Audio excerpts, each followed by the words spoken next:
Welcome to the Deep Dive.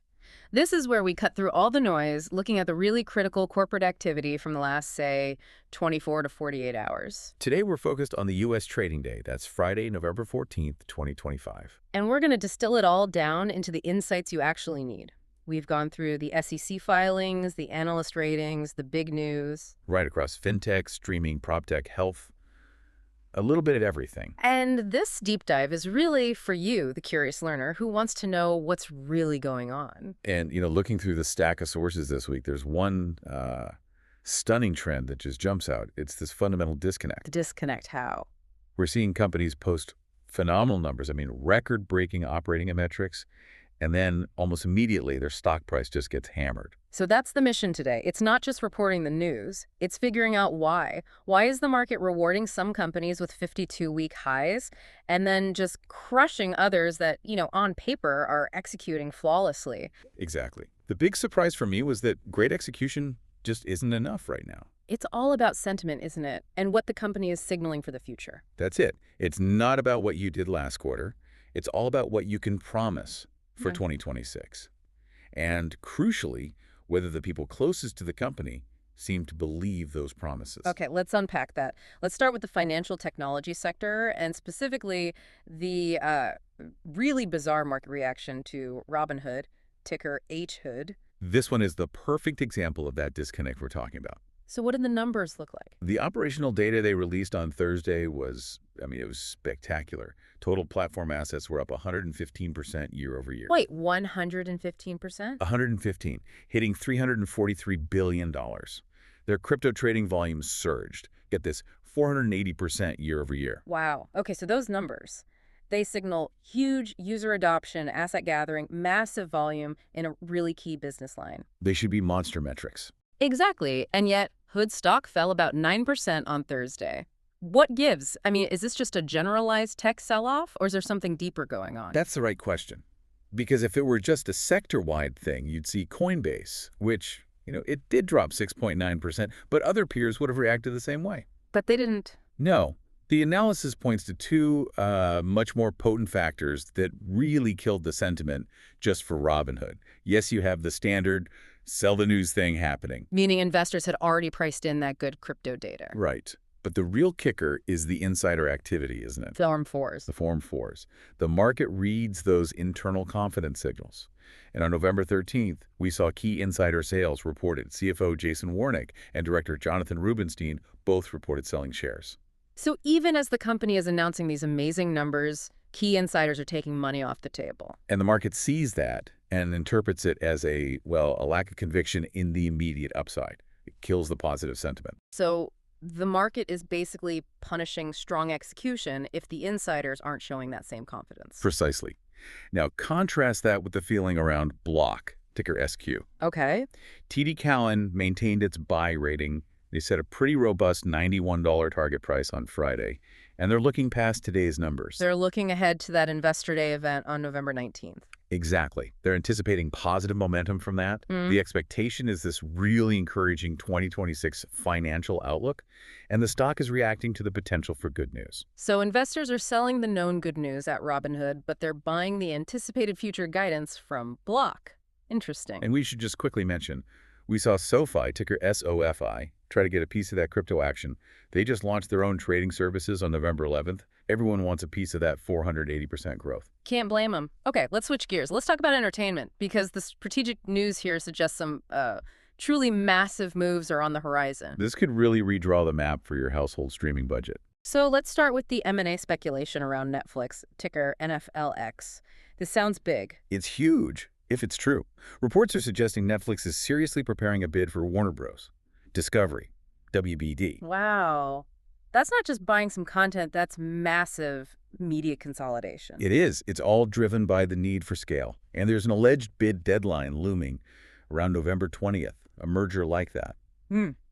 It just fundamentally changes the entire competitive landscape. And speaking of content, Netflix also seems to be shifting its video game strategy a bit. Yeah, this is a really interesting little pivot. They seem to be moving away from maybe some of the more costly, big-budget titles and focusing on famous casual games. Things like Pictionary, Boggle, Tetris. Exactly. Offering them directly through the TV app. It's a play to capture household time, not just individual gamer time, simple shared experiences. It's just a smart move. It feels like a smart defensive move. We also saw some analysis suggesting Netflix is really well positioned to be a long-term beneficiary of gradual AI adoption in content creation. So the idea there is AI could streamline production costs down the line. Potentially, yeah, giving them a big structural advantage. Okay, so that brings us to Disney, ticker DIS. They had a rough Friday after their earnings. The stock was down, what, 7 or 8%? It was, and the market punished them hard for uncertainty. The fallout was centered on two really clear things. Total revenue missed estimates, and their future guidance was weak. And that happened even though their streaming subscriber numbers actually beat forecasts. Right, so again, good performance in one area wasn't enough to outweigh the worries about the future, the overall outlook. And AI was a huge theme on their earnings call too, wasn't it? Absolutely. CEO Bob Iger was incredibly enthusiastic. He said there's a phenomenal opportunity for AI across the entire company. So theme parks, content production, everything. Everything. But you had the CFO balancing that optimism by noting there's still a lot of uncertainty over that critical ESPN and YouTube TV carriage dispute. Okay. And that's a near-term risk that investors they won't tolerate right now. That's a great point. So AI buzz aside, what kind of concrete expansion are we actually seeing? Let's look at digital health. Hims&Hers Health, ticker HIMS. Hims is making a really major pivot here. They're moving from just, transactional prescription fulfillment to more long-term preventive health management. And how are they doing that? They launched Labs. It's a preventive health testing and monitoring service, and they're doing it in partnership with Quest Diagnostics. Okay, so this lets customers get blood tests, personalized health plans. Exactly. After consultation, it's moving them up the value chain, from just treating symptoms to being proactive about wellness. A big shift. A huge shift. So while these media giants are wrestling with content and carriage disputes, let's pivot to the consumer side, where conviction seems really high. Oh yeah, execution is definitely paying off here. The momentum in athleisure and footwear this week was just huge. Where do we start? You have to start with On Holding, ticker ONNON. The momentum from their strong Q3 earnings earlier in the week just kept going. It pushed the stock to a 52-week high on Friday. So there, the market is absolutely rewarding that flawless execution and the raised guidance. It's the perfect contrast to what we saw in fintech. And it wasn't just on ERT, right? Look at Decker's Outdoor, ticker DECK. That's the parent company of HOKA and UGG. Right. Analyst Telsey Advisory Group reiterated an outperform rating, and they raised the price target significantly. From $1,000 to, what was it? $1,100. Mm-hmm. A staggering number. It's just pure belief in the continued growth for both of those brands. But what's fascinating is that at the same time, we saw a filing for an internal sale notice. Yes, a Form 144 from Decker's. And a Form 144 is simply a notice that someone on the inside, an affiliate, plans to sell stock in the future.